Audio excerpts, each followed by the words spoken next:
Alright, mga kababayan, mga kaibigan, mga katokis at mga kapots. Kamusta po kayong lahat? And welcome po dito sa Simply Talkies Vlog. Tayo po ay magbibigay ng maiksing komento, opinion at reaksyon sa mga mainit na usaping politika sa ating bansa. Once again, maraming salamat po sa patuloy niyong pagsuporta, pagtangkilik at pagsubaybay sa ating mumunting channel. May God bless us all. May God bless our country, the Philippines. And may God bless and protect the Marcos administration from the forces of Kampon ng Kadiliman and their minions. So pag-usapan natin mga kababayan, ito po, no? Mukhang meron na naman bagong Yusek Claire Castro. Kumbaga na-clone. Yusek Castro na-clone na. Nako, yari na naman ang mga DD-shit dito. Yari yung mga tokmol at tanga at bobong mga DD shit. Pero mo may nag-clone, kinlone.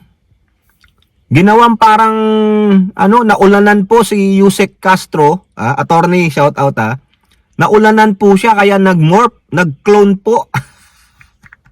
Yari yung mga DD shit dito, sana ganun ka din kagaling At isa pa, pag-uusapan natin, ang mga impeachment prosecutors hindi po natatakot dyan sa survey ng kung sino man nag-survey na yung fake survey ng isang survey firm. Minamind conditioning ang mga tao. No, biruin mo, 1,200 lang ang sinorvey mo. Yun gusto mo, tanggapin na namin yan. Walang bilang yan sa ilang milyong Pilipino. Mas gusto namin na matanggal si Pusit bilang Vice Presidente kasi mangbubudol, baliw, mamamatay tao at magnanakaw. Hindi kayang ipaliwanag saan niya ginastos ang mga milyong-milyon, bilyong pera sa confidential funds at sa pondo ng OBP at DepEd. Biruin nyo, 12 billion pinababalik sa kanya ng COA sa DepEd. Ewan ko kung naibalik niya na yun. Diba? Wala siyang maipaliwanag mga kababayan. Okay? So unahin natin mga kababayan yung clone. Pasensya naman po tawag na lang natin yung clone. No? Nung naulanan po si Yusek Castro ng PCO at Palace Press Officer, nakopya po siya. May nangopya sa kanya. Sino po yung kopya niya? Wag naman po sana magagalit. Ayun lang po yung bansag natin. Peace po tayo, peace sabi po diyan sa GMA News, House appoints lawyer Princess Abante as spokesperson. Yun ang clone. Naalala nyo si Attorney Princess Abante? Ito po yung anak ni former Congressman Benny Abante na dumipensa sa tatay niya. Dinipensahan niya po yung tatay niya sa pangbabalarubal, pangbabastos ng tokmol ninyong Vice Presidente. Na-vlog po natin yan, naisama po natin yung video niya na talagang binalikan niya yung tokmol ninyong Vice Presidente. O diba matapang? Matapang? Baka laking tondo yan? Matapang? Shout out po sa inyo, Attorney Princess Abante. Siya po ang inappoint ngayon na spokesperson ng House of Representatives. So therefore, lahat po ng maaring mangyari, gustong sabihin ng HOR, siya po ang magpaparating sa atin yung mga ginagawang mga proyekto ng mga congressman, congresswoman. Siya po ang magpaparating sa atin. Siya po ang bubble jack sa mga fake news laban sa HOR tulad po ng ginagawa ni Palace Press Officer at PCO Undersecretary Attorney Claire Castro. Parehong babae, mga palaban, mga mayag balls. Di po ba? Hindi na nga ma-ball jack, hindi maitapon. Sinasabihan magre-resign na po si Yusek Castro ng mga DDC at pati yata si Aimee Marcos Manotoc, pinariringgan na si Yusek Castro kasi hindi nila kaya ang katalinuhan, ang kagalingan at higit sa lahat ang katapangan ni Yusek Castro. Di ba nandiyan pa rin si Yusek Castro? Yusek Castro, mong tatanggapin yung PCO secretary kung sakaling tatanggalin si Jay Ruiz. Kailangan ka namin, nakatuwang ka namin sa pangboboljak sa disinformation campaign ng China gamit ang mga bloggers ng mga Duterte na fake news. Para lalong dumugo ang ilong, ang tumbong ng mga didishit. Ngayon, mga kababayan, nakakita ang House of Representatives ng katulad ni Yusek Castro sa katauhan ni Attorney Princess Abante as spokesperson. May spokesperson ng palasyo, may spokesperson ang lower house. Kailan kaya sa upper house na walang kwenta? Anong i-spokesperson mo sa upper house? Mga tukmol din yung mga yan. Si Risa Hontiveros na lang ang gawin yung spokesperson.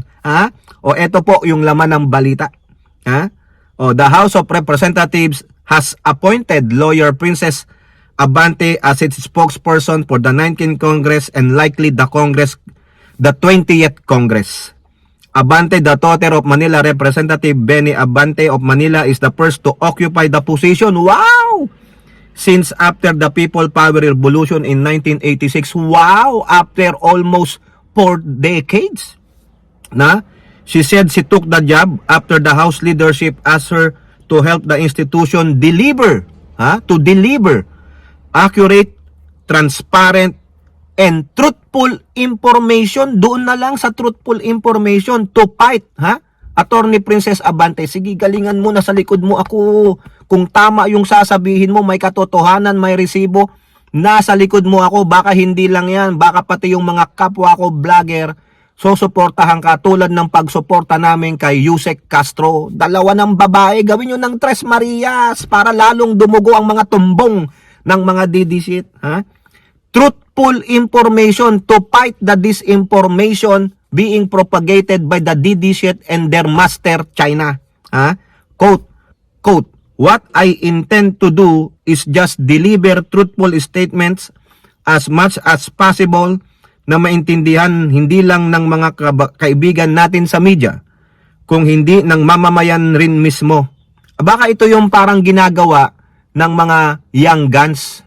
Di ba sila nagpepe-press con? Baka ito na lang si Attorney Princess Abante. Di ba? Meron din pala sa PNP, babae ang spokesperson, si Brigadier General Jean Fajardo.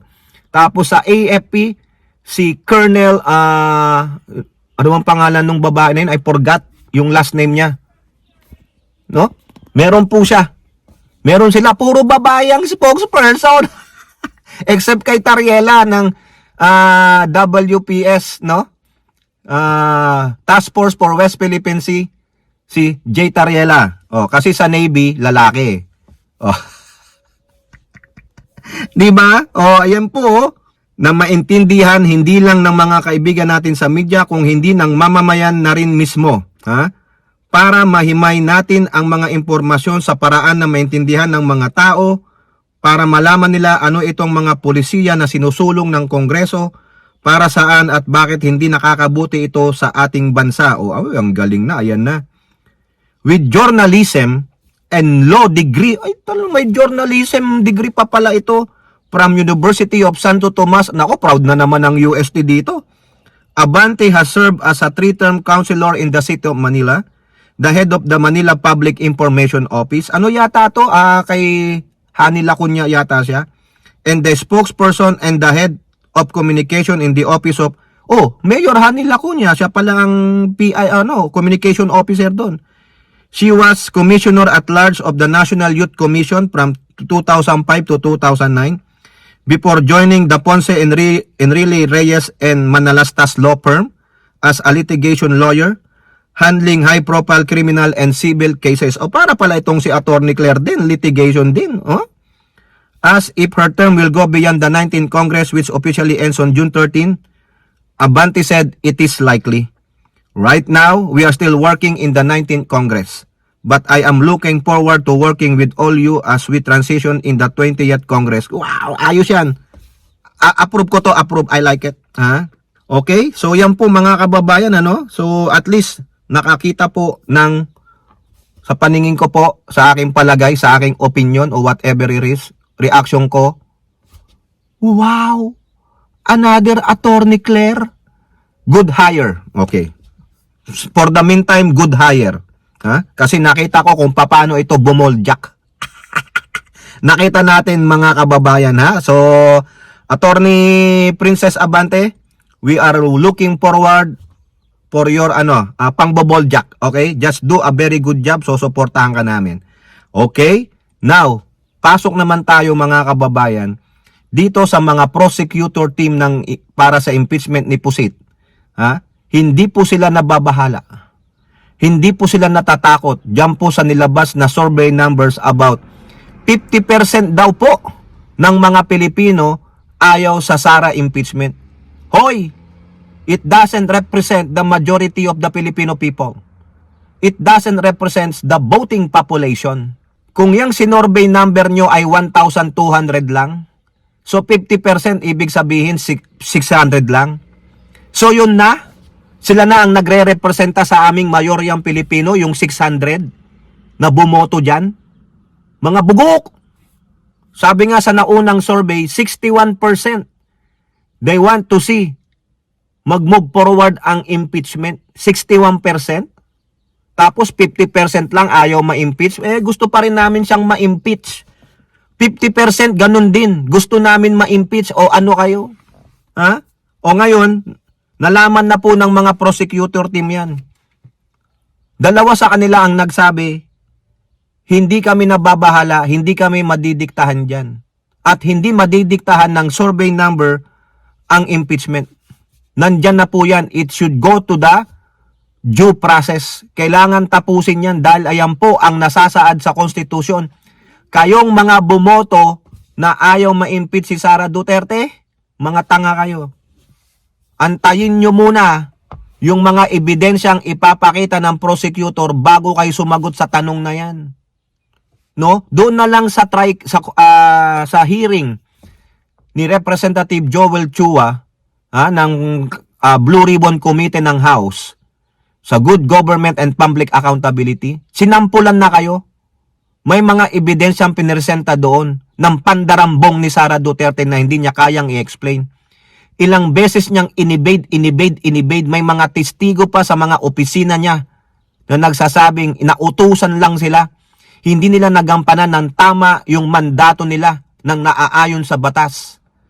Pero ayaw yung paniwalaan? Kasi mga gunggong kayo Ha? Ito po sabi dito sa Abante TNT.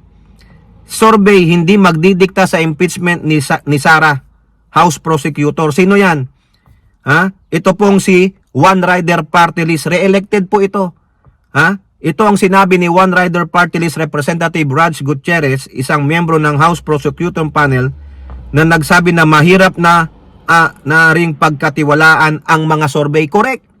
Itong mga survey na to, nambobuladas lang yan. Kumikita lang ng pera ang mga yan. Nanloloko lang yan. Biruin nyo, sabi nila, itong number 1, itong number 2. O pagdating ng resulta ng totoong eleksyon, ano nangyari? Mind conditioning lang kayo. Nanloloko lang, nambubudol lang kayo. Mahirap na rin pagkatiwalaan ang mga survey matapos hindi ito tumugma sa naging resulta ng katatapos na eleksyon. Quote, in relation to the prosecution, personally, I cannot speak for everyone else. But we have to take it with a grain of salt. Nakita rin po natin kung anong resulta ng survey sa ating senatorial election. Surprise number 2 si Bam Aquino. Ano bang number si Kiko? Hindi na pagkakatiwalaan mga kababayan. Kaya ito, sino ba tong false fake Asia na ito? Sinungaling ito? Oo. Sinabi ni Gutierrez na handa ang House Prosecution Team na patunayan ang mga aligasyon labang kay Duterte sa Senate Impeachment Court. Correct. Tama po yan. Kaya yung mga bumotong 600 yan, mga tanga at bobo kayo. Antayin nyo muna yung mga ebidensyang iprepresenta sa inyo bago kayo magsabing ayaw ko ng impeachment. Nandiyan po yan. Rule of law na sa Constitution. O eto pa, isa pa to, yung bagong halal na congresswoman, ano ba yung ML party list niya? Malayang Malayang Dilima. Senator, Congresswoman, pasensya naman wag ka magagalit sa akin. Hindi ko po maalala yung party list mo ML Ang laging nasa isip ko, Malayang Dilima party list Nanalo po yan si former DOJ Secretary at former Senator Leila Dilima Congresswoman, wag mo ako demanda, hindi ko po matandaan talaga Sorry naman po, peace tayo. Pero ayon po sa balita ng GMA, Dilima unpaced by Pulse survey showing 50% disagree with VP Sara impeachment. Hindi rin po siya nababahala, wapakels kung tawagin. Si Raj Gutierrez, wapakels, hindi na naniniwala sa survey. Sinong maniniwala sa'yo? Pulse fake Asia. Mind conditioning ka na para sa 2028. Ito po ang sabi na lang ni Congresswoman Dilima. Quote, wala pong epekto yung survey para sa akin and ganun rin siguro ang nasa isipan ng iba lang member ng prosecution panel na hindi po kami nagpapadala sa surveys ng ganyan. Kung parang yung election din ito, di ba? Sa election may mga surveys, pero I always believe na ang tunay na surveys election day mismo. Nakita naman natin itong nakaraan na election lang na hindi talaga tumugma yung naging surveys. Tama! Yun din ang sabi ni Raj Gutierrez. Mahirap ng pagkatiwalaan kasi hindi tumugma. Nang budol lang ang mga survey. Nang budol, nag-mind conditioning. Tinulungan nila yung mga Duterte na manalo, mind conditioning tayo. Quote, dito sa usapin ng impeachment, kailangan lang makita, malaman ng mga tao during the presentation of evidence kung gaano kalakas yung mga ebidensya. At siguro kung malakas talagang ebidensya, magbabago yung isipan ng ilan o karamihan dun sa mga na-surveys na yan. Correct! Di ba? Ito pa ang sabi niya, public opinion. Dilima also said that is premature to ask the public about the impeachment trial since the full-blown proceedings has yet to start. Tama ako. Hindi pa nga nag-start, nagpa-survey ka na? Di ba kalokohan talaga? Iyong totoong magiging public opinion rito is during the impeachment proceedings. As it goes along, habang pinipresent na lalo ng prosecutor iyong mga ebidensya, dapat nga ipatawag itong false fake Asian na ito Bakit nyo ginagawa yan? Why you are mind conditioning the people? Loko-loko pala kayo Biruin mo, 1,200 lang ang sinorvey nyo, sasabihin nyo 50%. Loko-loko pala kayo. Kaya tama lang yung sinasabi nitong si Dilima at Gutierrez. Hindi na kayo katiwala. Ang totoong survey, yung impeachment proceeding. Hindi pa nga nag-start, nagpa-survey ka na. Animal talaga, no? Mind conditioning, pangbubudol, pangloloko. Kayo po, ano pong inyong masasabi? Comment down below and don't forget to like and share. Hope to see you in the next videos. Bye-bye. God bless.